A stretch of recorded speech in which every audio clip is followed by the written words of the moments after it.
Ja të filtrojmë faktet historike edhe e lisën në botën e çuditërave edhe për ata pallat e tjerë që kujtojnë se është rastësi.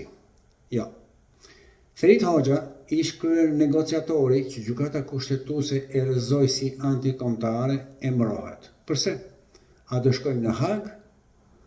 Apo do ta zgjidhim me Feritin, mjeshtin e negociatave, me vllajin i milioner nga rilindja.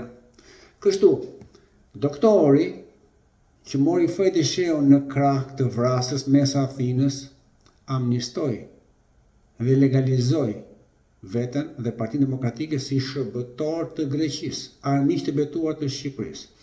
Korridori magjik, rruga e kombit, e fola ditë më parë. Pse nuk u bë hekurulla 3 metra anash me ato 400 milion euro të vjedhura dhe do të evitoheshe hekurulla që donja 12 vjet të bëhet dhe 2 miliard, pas 30 vjetësh. E kuptoni sa dëme? Dhe Edi Rama, korridorin 8, 760 milion euro. Përmbys, me shumë vonesë 20 vjet, sepse anashkalohet Greqia dhe Serbia.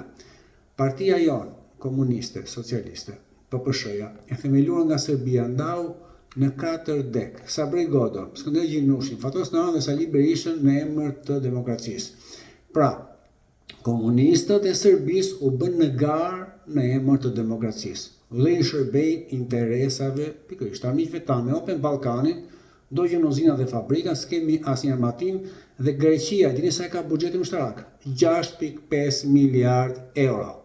Nësa ne kaq kemi buxhetin tonë shtetëror, se e kemi një 8.5, po 2 e ca i vjedhin ta, plus me tendat abuziv, kështu që për çfarë Shqipëri flasim ne, kur me 50.000 lekë që na japin, ata qeverisin për 4 vjet.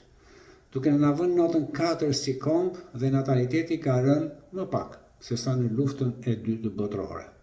Kështu të dashur shqiptarë dhe krenar, prisni se do luaj kombëtarja në Poloni, nxini ato flamën kuqezi e bëni Shqiponjën e osa mirë me qenë shqiptar, por Greqia dhe Serbia hedhin vallën anë mban.